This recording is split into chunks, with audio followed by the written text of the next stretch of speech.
이사야서 5장 21절 말씀 보겠습니다. 자기 눈에 지혜로운 자들과 자기 보기에 분별 있는 자들에게 화가 있을지어다. 아멘. 이 구절은 이사야가 자기와 동시대를 사는 사람들에게 선언한 5번째 재앙이며, 오늘날 우리는 이 구절이 묘사한 것에 대한 새로운 단어를 가지고 있는데, 그것은 바로 이 시대를 사는 차층 지식인들의 신념인 인본주의입니다. 이 구절은 일반적으로 그리고 어떤 특별한 측면에서 우리의 현재 상황에 관련성이 있고, 따라서 몇몇 진리들을 매우 명확하게 보여주기 때문에 잠시 깊이 생각해 보아야 할 필요가 있습니다. 첫 번째로, 성경은 이상하게도 매우 현대적인 책이라는 것을 우리에게 상기시키고 있습니다.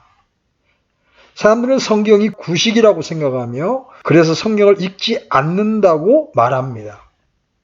그들은 성경에는 오늘날의 생활에 대해 말해줄 수 있는 것이 아무것도 없다고 느낍니다. 그러나 만일 여러분이 성경을 읽기만 한다면 성경이 현 세상에 대한 모든 것들을 논하고 있다는 것을 알 수 있을 것입니다. 이 시대의 생활에 관한 가장 정확한 설명을 원한다면 성경을 읽어보십시오. 거기서 찾을 수 있을 것입니다. 이 사실은 성경이 평범한 책이 아니라는 것을 보여줍니다. 성경은 또한 왜라는 질문에 대한 설명을 우리에게 제시해 줍니다. 그리고 인간의 근본적인 문제가 언제나 동일하다는 것을 성경은 말해줍니다. 다시 말하면 전도서 1장 9절이 말씀하고 있듯이 해 아래에는 새 것이 전혀 없다는 것입니다. 새 것은 아무것도 없습니다. 가장 새로운 것은 현대적인 것이라고 자만하는 것처럼 헛된 것도 없는데, 이는 모든 자랑 중에서도 가장 공허한 것입니다. 지적인 관점에서 볼 때 현대의 삶이 아주 새로운 것이라고 생각하는 것만큼 우스운 것도 없습니다. 현대인들은 이전에 살았던 사람들을 돌아보면서 그 사람들은 인생에 대해 아무것도 모르고 살았다고 느끼고 있습니다. 그들은 우리에게는 발전이 있습니다. 우리는 새로운 생각과 삶의 방법을 발견했습니다라고 말합니다. 그러나 그 모든 것들은 과거에도 여러 번 일어났던 일이며 모두 성경에 기록되어 있습니다. 현대인들이 자기들의 모든 교활함을 다 동원한다 해도 새로운 죄를 만들어낼 수는 없습니다. 오늘날 저질러지고 있는 악의 형태들 중 가장 심한 것들도 성경의 어딘가에서 발견할 수 있습니다. 해 아래는 새 것이 없습니다. 현대의 자랑과 주장은 헛된 것입니다. 오늘날 대부분의 사람들이 그리스도인이 아닌 이유가 그들이 21세기를 사는 사람들이고 첨단을 걷는 사람들이기 때문이라고 생각하는데, 그러한 생각은 가장 헛되고 어리석은 주장입니다. 저는 자기들이 그리스도인이 아니며 복음의 메시지를 받아들이지 않는다고 말하는 사람들을 이해합니다. 하지만 그들은 자신들이 21세기를 살아가고 있기 때문임을 그 이유로 들어서는 안 됩니다. 이러한 기독교에 대한 거부는 전혀 새로운 것이 아닙니다.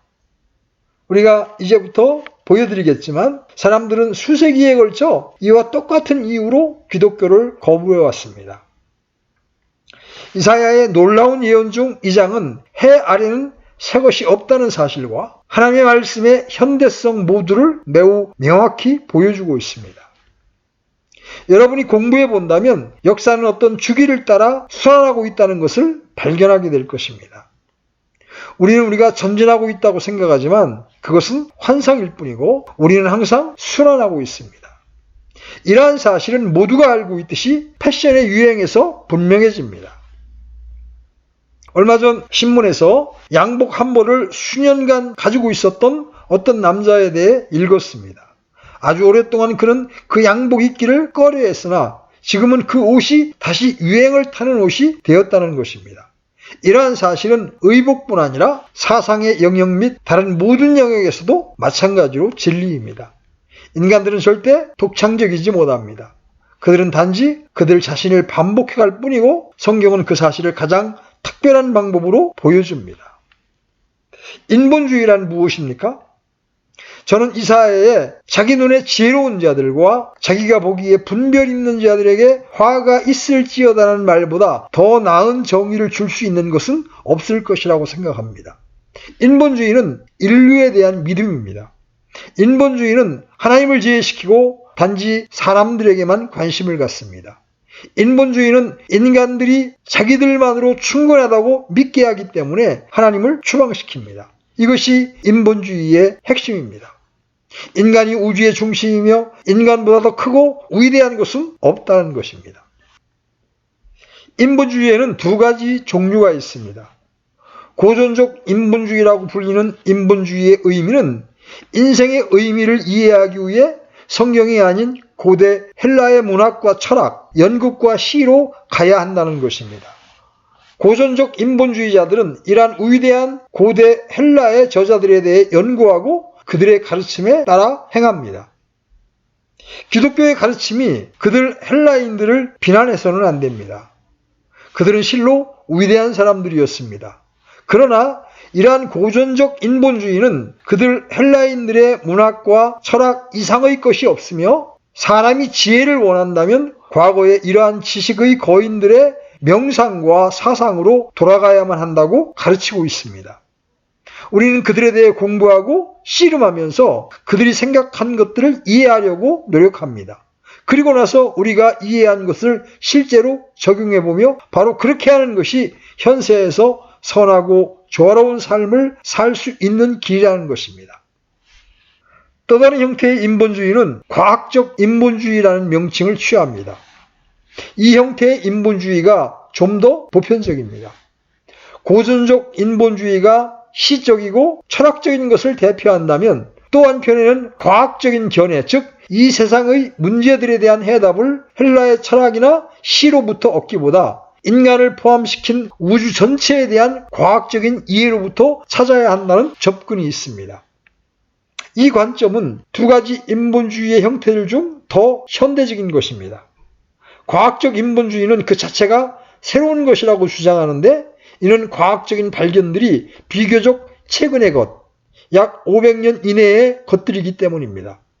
우주의 신비들과 그 구조를 탐구함으로써 우리는 삶에 대한 과학적인 진리를 발견하고 그로부터 우리의 삶의 전체적인 설계를 해나가기 시작합니다.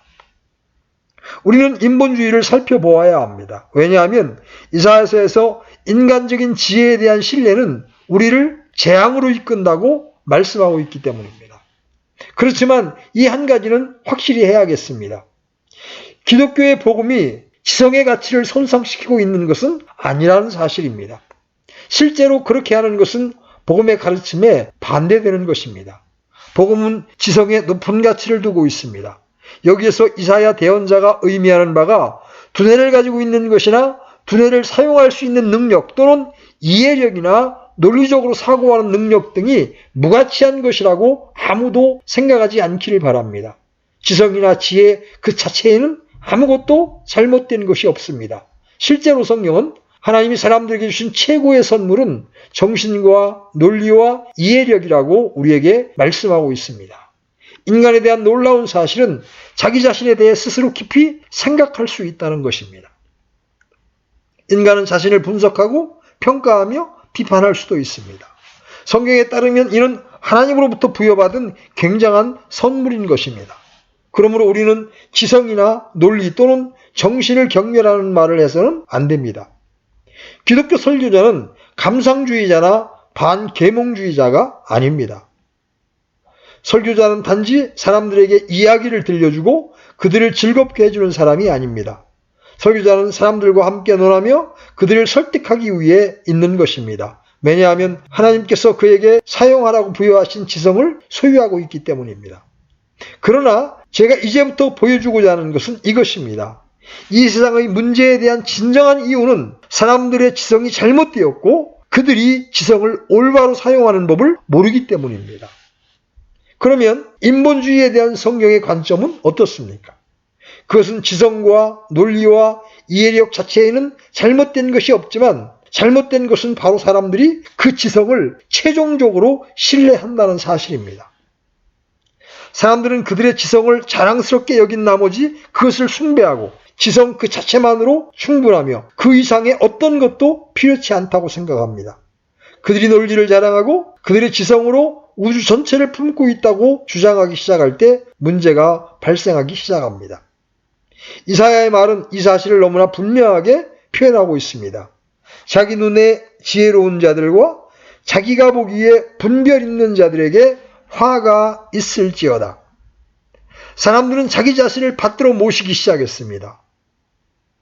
지혜롭다는 것에는 아무 잘못도 없습니다. 그러나 우리가 스스로 지혜롭게 여긴다면 우리는 매우 위험한 상태에 있는 것입니다. 분별력 있다는 것은 훌륭한 것입니다. 그러나 우리 스스로 분별 있다고 말하면 우리는 대언자에 의해 선포된 저주 아래 있게 되는 것입니다. 저는 이것이 매우 분명하다고 믿습니다. 그래서 지성에는 아무 가치가 없다고 말하기보다는 내가 가진 이 작은 지성을 사용할 것이고 여러분도 그렇게 하기를 부탁합니다. 왜? 하나님은 자기 스스로 지혜롭다 하고 인본주의에 근거하여 자신의 지성을 숭배하는 것에 대하여 화를 선포하고 계십니까? 이에 대한 첫 번째 대답은 그것이 바로 그들의 문제와 괴로움의 본질이며 인류의 모든 불행의 원인이라는 것입니다. 성경을 읽어보면 바로 이것이 인류 최초의 문제였으며 그 이후로도 계속되는 문제임을 보게 될 것입니다.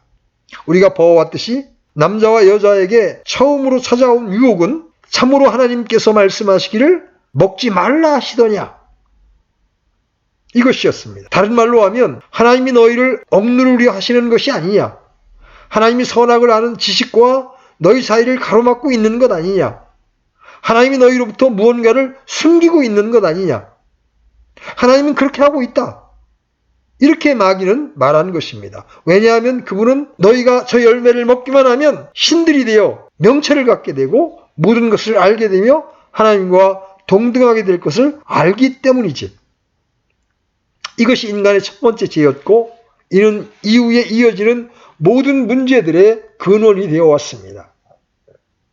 신약성경에서 이것을 찾아봅시다. 한 예로 사도 바울이 로마서 1장 후반부에서 말하고 있는 것을 들어봅시다. 그는 매우 직접적으로 표현하고 있습니다. 그는 인류가 왜 이러한 지경에 이르렀는지 설명하면서 그들이 하나님을 알되 그분을 하나님으로 영화롭게 하지도 아니하고 감사하지도 아니하며 오히려 자기들의 상상 속에서 허망해지고 또 그들의 어리석은 마음이 어두워졌나니 그들은 스스로 지혜롭다고 선언하나 어리석은 자가 되었느니라. 분명한 것은 이것입니다. 그들은 스스로 지혜롭다고 선언하나 어리석은 자가 되어 썩지 아니할 하나님의 영광을 썩을 사람이나 새나 네 발 달린 짐승이나 기어다니는 것들과 같은 형상으로 바꾸었느니라. 그러므로 하나님께서도 그들 마음의 정욕을 통해 부정함에 내주사 그들이 자기들의 몸을 서로 욕되게 하셨으니 이것이 바로 인류 역사의 개요입니다.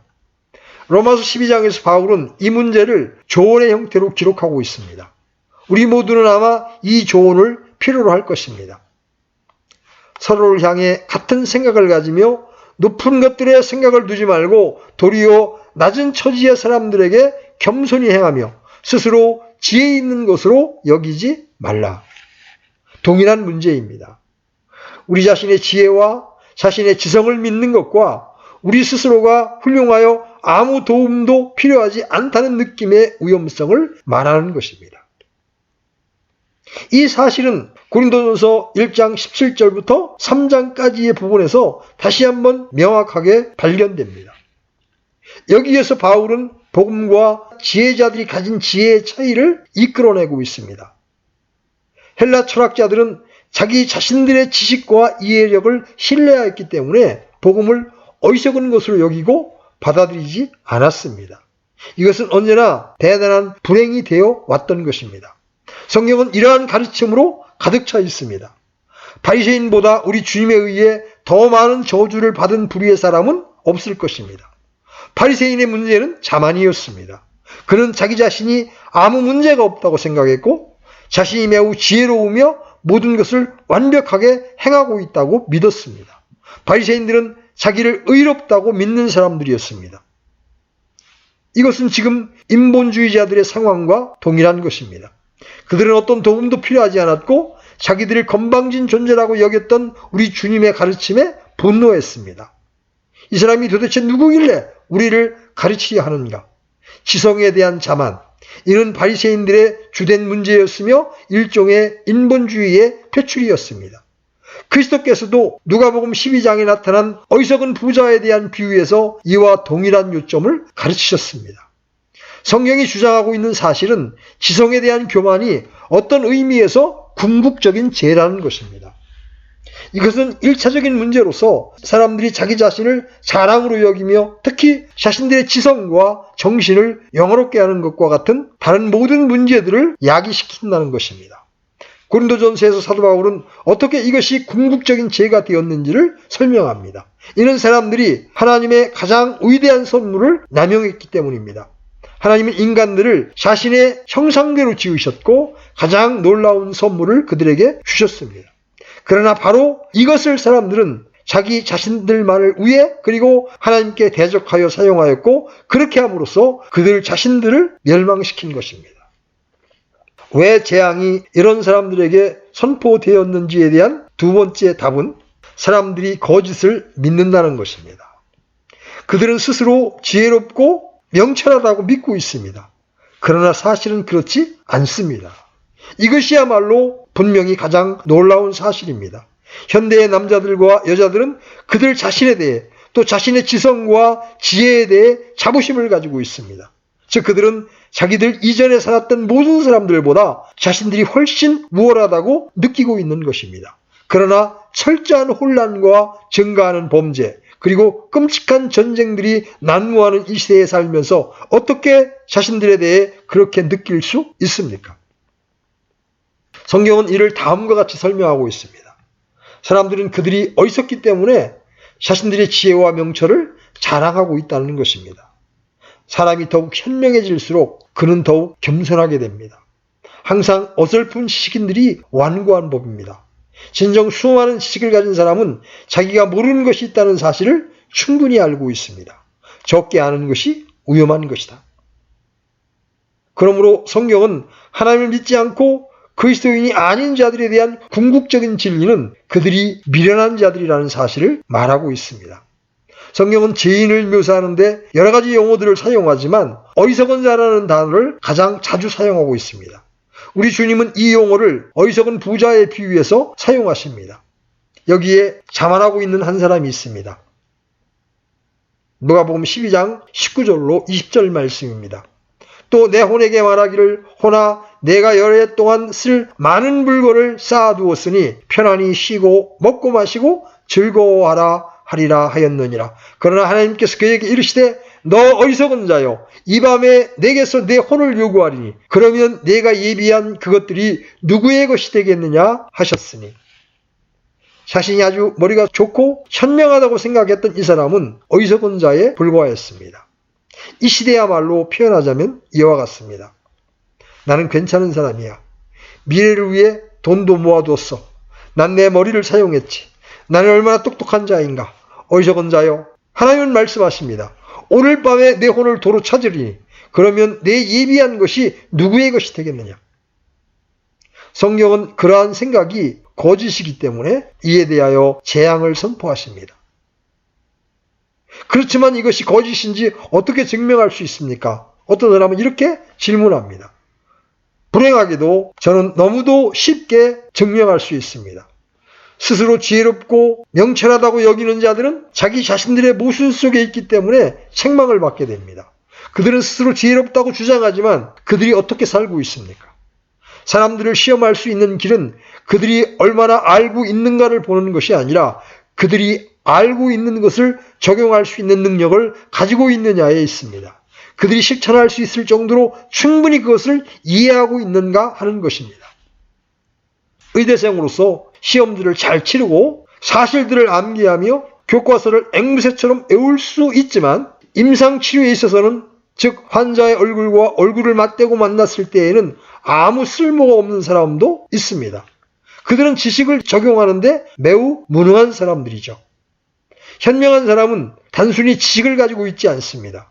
우리는 그 지식들을 컴퓨터에 입력시킬 수도 있습니다. 그러나 현명한 자들은 그 지식을 분별할 수 있을 때까지 그것을 자신의 것으로 만들고 융화시키는 능력을 가지고 있습니다. 그 지식은 그들의 관점을 조정하고 그들의 행동과 습관들을 결정함으로 그들의 일부가 됩니다. 그러므로 우리의 지혜는 단순히 우리가 몇 권의 책을 읽었는가 혹은 암송이나 인용을 할 수 있는가에 의해서가 아니라 우리가 사는 방식, 즉 우리가 그 지식을 사용하는 방법에 의해 판단되는 것입니다. 그리스도께서는 이 사실을 그 유명한 질문 속에 포함시키셨습니다.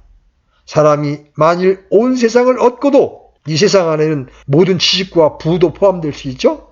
그런데 자기 혼을 잃으면 그에게 무슨 유익이 있겠느냐? 현대인들, 소위 현명한 사람들은 어떻게 살아가고 있습니까? 우리에게 인생에 대한 모든 것을 말해줄 수 있는 이 사람들을 한번 보시기 바랍니다.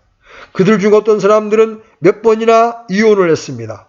가장 유명한 철학자들을 들어보십시오. 그들의 기록을 읽어보십시오. 결코 그들의 저서만을 보지 마시고 그들 자신에 대한 어떤 사실들을 찾아보시기 바랍니다.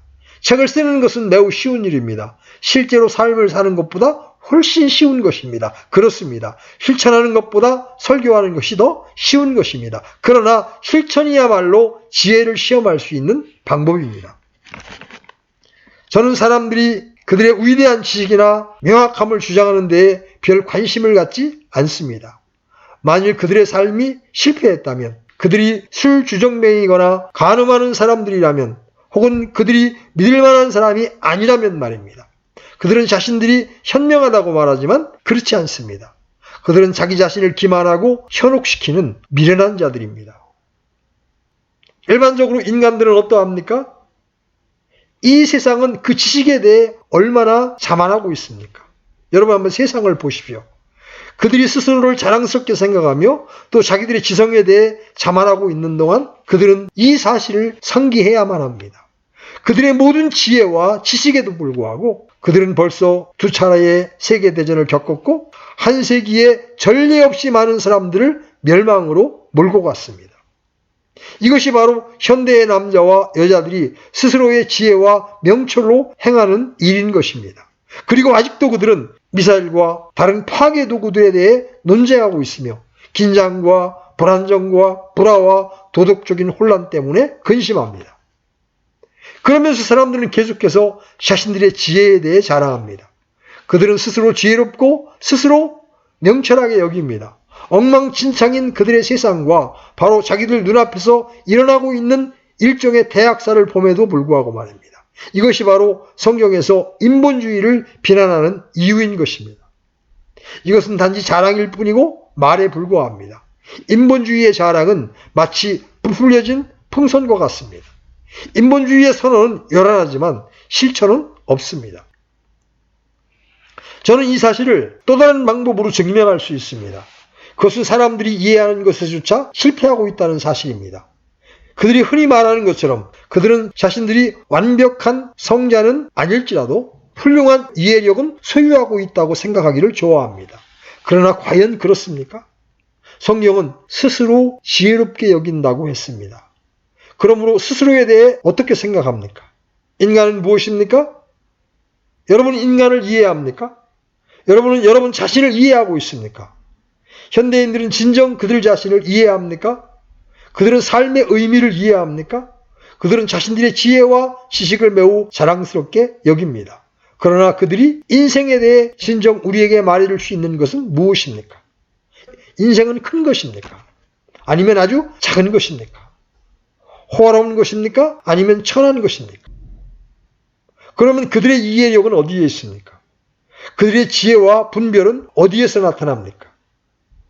이 세상의 전체적인 의미는 무엇입니까? 역사는 무엇입니까? 역사 속에 어떤 목적이나 계획이 있습니까?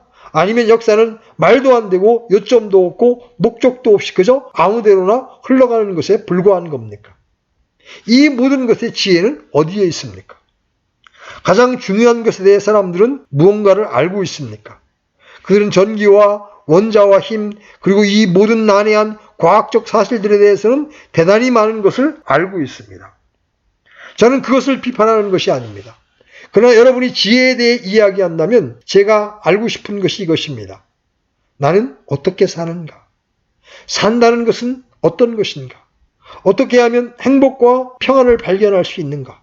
어떻게 살아야만 내 인생의 여정 끝에서 부끄럽지 않을 수 있을 것인가? 이것이 지혜이며 명철인 것입니다. 사람들은 그들이 지닌 문제들의 이유에 대해 아무것도 모르는 것 같습니다. 지난 수백 년 동안 스스로 지혜롭다 여기고 스스로 분별력이 있다고 여겼던 사람들은 놀라운 일들을 예언해 왔습니다. 우리는 모든 문제들을 해결할 것이다. 그들은 그렇게 말했습니다. 철학자들, 시인들, 정치가들 모두 그렇게 말했습니다. 그들은 사람들의 문제는 그들이 너무나 가난하다는 것이며 빈곤 속에 있을 동안은 범죄가 필연적이라고 말했습니다. 사람들이 교육을 받게 되고 그들에게 좋은 집과 더 나은 봉급을 주게 된다면 모든 것이 올바르게 될 것이라고 말했습니다. 그러나 우리는 이러한 결정들의 대부분을 해결했음에도 불구하고 문제는 그 어느 때보다도 더 심각합니다. 실제로 오늘날 우리는 범죄의 증가가 물질적인 풍요함에 기인한다고 듣고 있습니다. 지혜는 어디에 있습니까? 명철은 어디로 갔습니까? 사람들은 자신들의 문제를 이해하지 못하고 있다는 것이 분명하며 여전히 그들은 치료법을 발견해내지 못하고 있습니다. 그러나 우리는 이미 다 알고 있습니다. 사람들이 어떻게 죄를 짓는지에 대한 책을 쓸 필요가 전혀 없습니다. 이러한 것들은 이미 성경에서 모두 발견할 수 있습니다. 그리고 이런 죄들이 성경에 나타나 있을 뿐 아니라 누구든지 이 세상에 살았던 사람이라면 죄에 대해 어느 정도는 알고 있습니다. 우리에게는 사람들이 어떻게 행동하는지를 알려주는 연극이나 영화, 소설들이 필요하지 않습니다. 우리가 알기 원하는 것은 어떻게 하면 도덕적인 실패와 혼란으로부터 빠져나올 수 있는가? 어떻게 잘못된 습관들을 그만둘 수 있는가? 어떻게 하면 해방될 수 있는가 하는 것입니다. 인본주의자들은 우리에게 우리 자신에 대한 모든 것을 말해줄 수 있고 우리의 상태를 분석해 줄 수도 있습니다. 그들은 말합니다. 자, 여기에 당신의 상태가 있습니다. 그러나 그들이 우리에게 줄 수 있는 것은 없습니다. 왜 그렇습니까? 왜냐하면 창조물들 중 인간들보다 더 높은 존재는 없지만 그 인간들이 실패했기 때문입니다.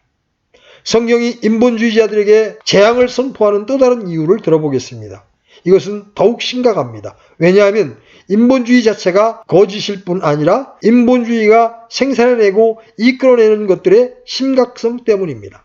인본주의의 결과야말로 이 문제의 가장 심각한 면이라는 것입니다.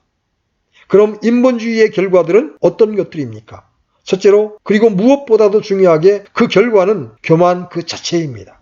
교만은 모든 죄들 중 가장 심각한 죄입니다. 교만은 세상의 다른 어떤 것보다도 더 많은 문제를 일으키는 원인이 되고 있습니다.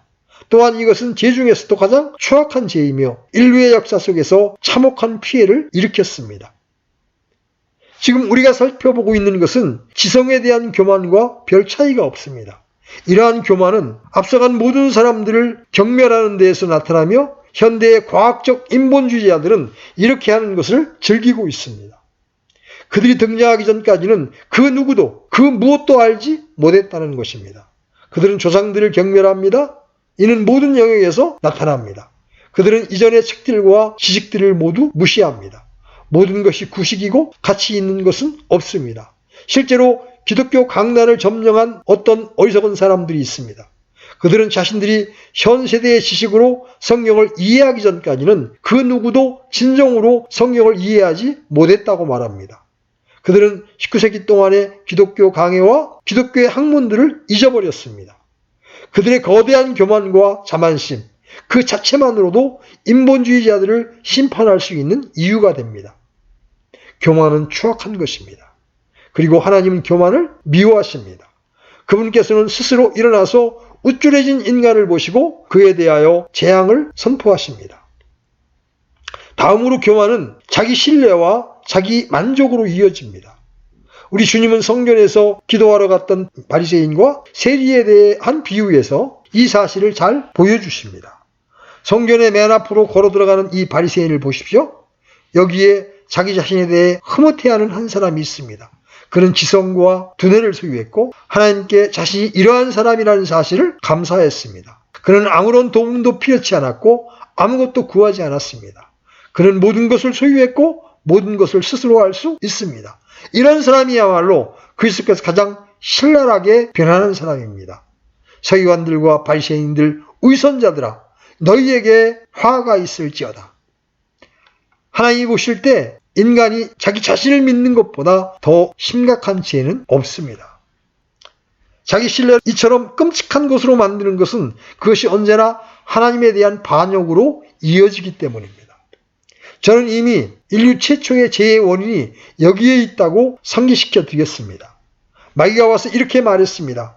하나님은 너를 억누르려고 하고 있어. 아담과 이브는 마귀의 말을 믿었고 하나님을 향한 증오를 느끼기 시작했습니다. 그들은 만약 자기들이 그 선악의 지식을 얻을 수만 있다면 모든 것이 잘 되고 자신들은 독립된 삶을 영위할 수 있을 거라고 생각했습니다. 그래서 그들은 자신들에 대한 존중으로 스스로를 높였고 인간들은 그 이후 계속 자신을 숭배해 왔습니다. 하나님께 대한 불순종, 이것이 인본주의의 본질입니다. 인본주의자들은 다음과 같이 말합니다. 나는 하나님을 믿지 않습니다. 그리고 내가 왜 믿지 않는지도 말해줄 수 있습니다. 나는 하나님을 필요로 하지 않습니다. 나는 하나님이 없이도 완전하게 살아갈 수 있습니다. 하나님은 존재하지 않습니다. 이에 대한 하나님의 논평은 시편 14편에서 찾아볼 수 있습니다. 어리석은 자가 마음속으로 이르기를 하나님은 없다 하였도다. 그들은 부패하여 가증한 일들을 행하였으니 선을 행하는 자가 하나도 없도다. 시편 14편에서 다윗은 거의 3000년 전에 이 말씀을 기록했습니다. 이는 그리스도께서 세상에 오시기 1000년 전에도 사실이었던 겁니다. 사람들은 말하기를 하나님은 없다고 했고 다윗은 그들이 그렇게 말하는 것은 어리석기 때문이라고 말하고 있는 겁니다. 그러므로 인본주의자들은 말하기를 하나님이 그들에게 필요 없기 때문에 그분을 믿지 않는다고 합니다. 스스로 지혜롭다고 하고 명철하다고 하는 사람들이 무엇 때문에 하나님을 필요로 하겠습니까? 만일 그들이 모든 것을 이해하고 자신들과 자신의 인생을 잘 꾸려갈 수 있다면 그들은 진정 하나님이 필요 없을 것입니다. 이런 인류의 입장은 꾸준히 증가해 왔습니다. 발전해가는 과학적 지식과 다양한 개발들로 인해 우리 모두는 앞서가고 있다고 생각하는 것입니다. 물론 사람들이 하나님을 필요로 했던 때가 있었습니다만 지금은 아닙니다. 이렇게 그들은 말합니다. 모든 사람들이 풍족한 소유를 갖고 있습니다. 우리에게는 돈이 있고 더 나은 봉급을 갖고 있으며 원하기만 하면 모든 것을 얻을 수 있습니다. 우리는 글을 읽을 수 있고 텔레비전을 가지고 있으며 우리 자신들은 지식인들입니다. 그러므로 우리에게는 하나님이 필요하지 않습니다. 이것이야말로 하나님께 대한 불순종입니다. 로마서 8장 7절입니다. 육신적인 생각은 하나님의 법에 복종하지 아니할 뿐 아니라 참으로 그리할 수도 없으므로 하나님과 원수되는 것이니라. 이는 언제나 하나님에 대한 불순종의 즉각적인 결과였습니다. 사람들이 스스로 현명하다고 생각하는 그 순간 그들은 하나님께 불순종하고 도덕적으로 잘못되어 가기 시작합니다. 이는 매우 민감한 문제입니다. 사람들은 자기들의 어리석음 속에서 하나님은 공의의 하나님이시고 의롭고 거룩한 분이시며 그들은 그분께 순종해야 한다는 사실을 깨닫지 못하고 있습니다. 성경은 하나님이 남자와 여자를 그분의 형상을 따라 창조하셨으며 하나님 자신과 같은 방식대로 살기를 의도하셨다고 우리에게 말씀하십니다. 그러나 사람들은 그렇게 살기를 원하지 않습니다. 그들은 거룩하고 절제되고 성결하고 올바른 삶을 살기를 원치 않는다는 것입니다. 그들은 자신들의 정욕과 감정에 따라 자기 멋대로 살고 싶어 합니다. 욕구. 그것이 말썽을 일으킵니다. 금지된 열매, 물론입니다. 부정한 관계, 그것이 그들에게는 사랑입니다. 그들이 하고 싶은 대로 내버려 두십시오. 간음을 하고 거룩함에 침을 뱉도록 내버려 두십시오. 물론 이러한 것들은 단지 정욕에 불과하다는 것이 진실입니다. 그러나 자신들의 정욕을 채우고 자신들의 양심을 마비시키기 위해 그들은 어떤 철학을 만들어냈고 그 철학 속에는 인간보다 높은 존재가 없습니다. 하나님이 존재하지 않기 때문에 그들은 두려워할 아무 이유가 없습니다. 모든 것이 만족스러우며 그들은 자기 자신을 기쁘게 하며 살아갈 수 있는 것입니다. 어떤 형태의 인본주의든지 항상 도덕적인 타락을 동반해 왔습니다. 내가 알고 있는 인본주의자들은 자신들이 도덕적이라고 주장합니다. 그리고 그들 중 많은 이들이 개인적인 생활에서는 도덕적입니다. 그러나 성경의 가르침에 따르면 인본주의가 우세했던 시기에는 항상 도덕적인 기준이 낮아졌던 것을 볼 수 있습니다. 그들은 스스로 지혜롭다고 선언하나 어리석은 자가 되어 바울은 로마서 1장 22절에서 이렇게 말하고 있습니다. 그리고서 도덕적인 타락이 들어왔던 겁니다. 로마서 1장 24절로 26절입니다. 그러므로 하나님께서도 그들의 마음의 정욕을 통해 부정함에 내주사 그들이 자기들의 몸을 서로 욕되게 하셨으니 그들은 하나님의 진리를 거짓으로 바꾸고 창조자보다 창조물을 더 경배하고 섬겼느니라. 그분은 영원히 찬송받으실 분이시로다. 아멘. 이런 까닭에 하나님께서 그들을 수치스러운 애정에 내주셨으니 이는 심지어 그들의 여자들도 본래대로 쓸 것을 본성에 어긋나는 것으로 바꾸었기 때문이라.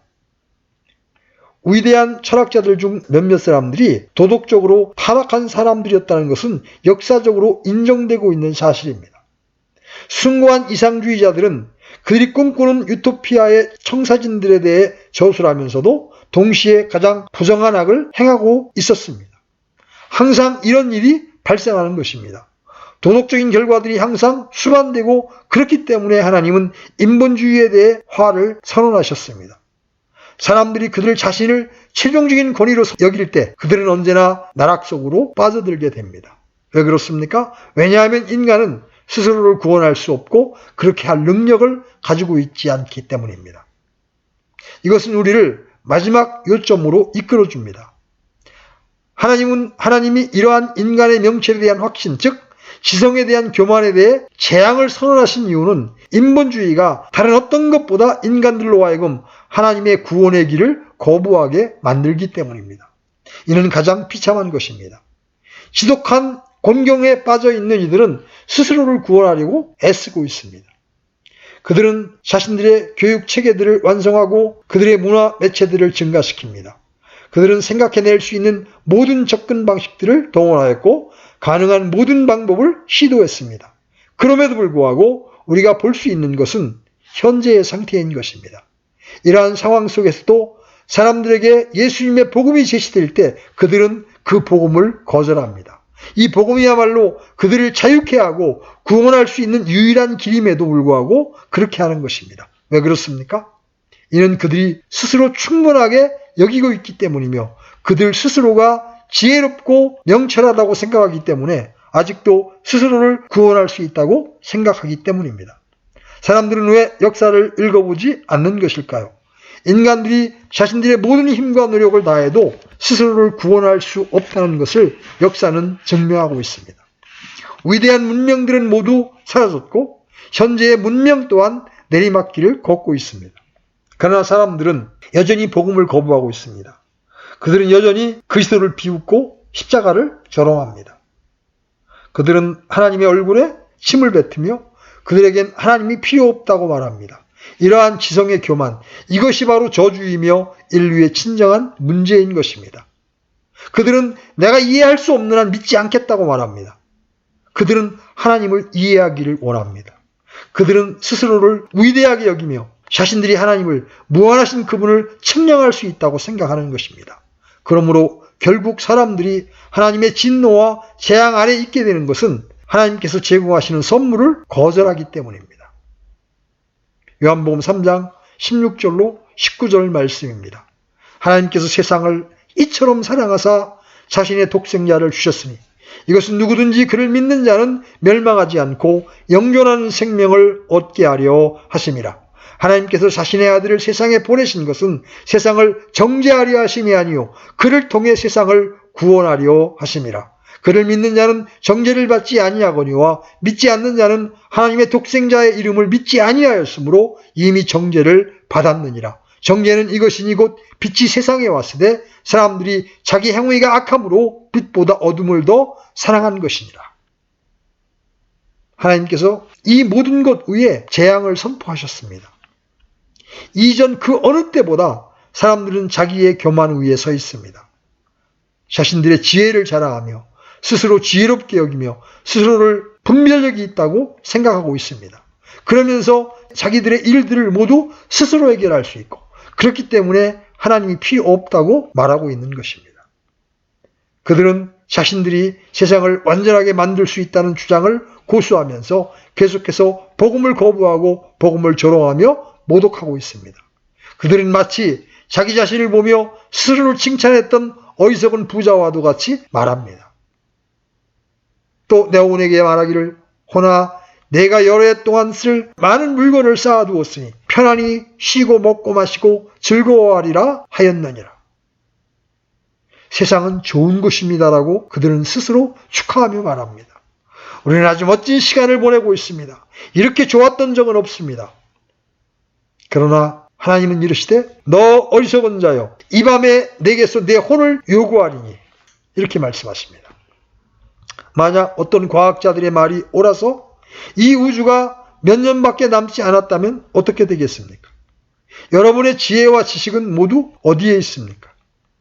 하나님이 오늘 밤 너는 이 세상을 떠나야 한다, 너는 이제 죽어야 한다고 말씀하실 때, 오늘 밤에 내 혼을 요구하리니라고 말씀하실 때 어떤 일이 있겠습니까?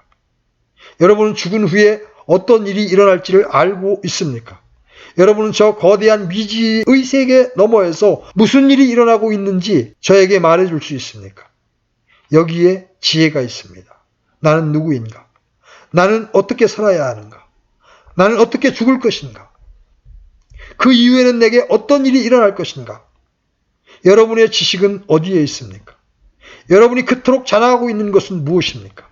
인본주의자들은 아무것도 가지고 있지 않습니다. 그리고 하나님은 그분의 재앙들을 인본주의 위에 매우 무서운 방법으로 선포하고 계십니다. 자기 눈에 지혜로운 자들과 자기 보기에 분별 있는 자들에게 화가 있을지어다. 그런데 이것이 마지막 말씀입니까? 감사하게도 그것은 그렇지 않습니다. 인본주의는 잘못된 것입니다. 기만하는 것입니다. 속이는 것입니다. 인본주의가 우리 인생의 근본적인 문제에 대하여 할 수 있는 것은 아무것도 없습니다. 그리고 그것은 자기 자신들에게 화를 자초하는 것입니다. 그러나 이 말씀이 마지막은 아닙니다. 인간들의 이러한 광기에도 불구하고 그들이 눈먼 어리석은 자들임에도 불구하고 하나님은 그들에게 긍휼을 내려주십니다. 모든 것에 대한 해결책이 있습니다. 잠언 9장 10절입니다. 주를 두려워하는 것이 지혜의 시작이요 거룩한 것들을 아는 것이 명철이니 이것이 바로 해결책입니다. 사람들은 각성해야 합니다. 그들은 이 사실을 깨달아야 합니다. 그들은 자신들이 어리석고 실패했으며 스스로의 사고방식과 삶은 치명적인 결과를 가져온다는 것을 보아야만 합니다. 그리고 순복해야 합니다. 사도 바울은 너희 가운데에서 누구든지 이 세상에서 지혜로운 것처럼 보이려거든 어리석은 자가 되라. 그리하여야 그가 지혜로운 자가 되리라. 이렇게 말합니다. 인간적인 지혜는 우리를 인도하지 못하지만 하나님으로부터 오는 지혜가 있습니다. 고린도전서 1장 23절로 24절입니다. 우리는 십자가에 못 박히신 그리스도를 선포하노니 그분은 유대인들에게는 걸려 넘어지게 하는 것이요 그리스인들에게는 어리석은 것이로되 부르심을 받은 자들에게는 유대인들에게나 그리스도인들에게나 그리스도는 하나님의 권능이시요 하나님의 지혜이시니라. 고린도전서 1장 21절입니다. 하나님의 지혜에 있어서는 세상이 지혜로 하나님을 알지 못하였으므로 하나님께서 복음 선포에 어리석은 것으로 믿는 자들을 구원하신 것을 기뻐하셨도다. 사람들이 완전히 실패했을 때, 그러나 충만한 때가 이름에 하나님께서 자신의 아들을 보내사 여자에게서 나게 하시고 율법 아래 있게 하셨나니 이것은 율법 아래 있는 자들을 구속하시고 또 우리가 아들로 입양되게 하려 하심이라. 자, 그러면 무엇이 필요합니까? 지혜롭고자 하는 사람들은 어린아이들과 같이 되어야 하며 자신들이 아무것도 아니라는 것을 인정해야 합니다. 각자가 나는 어린아이에 불과합니다. 나는 내가 무엇인가를 알고 있는 줄로 생각했지만 나 자신을 속이고 있었을 뿐입니다. 나는 내 자신의 지성에 취해 있었습니다. 나는 내 자신에 대해서도 아무것도 아는 것이 없습니다. 나는 인생을 이해하지 못하고 있고 이 세상을 이해할 수도 없으며 할 수 있는 것도 없습니다. 나는 내 자신을 조절할 수 없으며 모든 것이 잘못되어 가고 있는 것을 봅니다. 나는 어리석은 사람이고 어린아이와 같이 아무것도 모르는 사람입니다. 이러한 상태에 도달하는 사람에게는 복이 있습니다. 마태복음 18장 3절입니다. 진실로 내가 너희에게 이르노니 너희가 회심하여 어린아이들과 같이 되지 아니하면 하늘의 왕국에 들어가지 못하리라. 그러한 사람들에게 하나님은 이렇게 말씀하십니다. 나는 너희와 같은 사람들을 속량하기 위해 나의 독생자를 세상에 보냈다. 너희가 어린아이와 같이 되었으므로 나는 내 아들 곧 십자가에서 너희의 모든 죄를 몸소 담당한 그리스도를 너희에게 주었다. 나는 너희에게 조건 없는 용서를 제공했다. 나는 너희가 일생 한 번도 죄를 짓지 않은 것처럼 너희들의 모든 죄들을 지워버렸다. 그리스도 안에 있는 하나님의 지혜, 이것이야말로 문제를 해결할 수 있는 길입니다. 이는 바로 천상적인 것이며 하나님 그분의 지혜인 것입니다. 자신을 지혜롭다고 여기지 마십시오. 자신을 명철하다고 여기지 마십시오. 오직 그리스도만이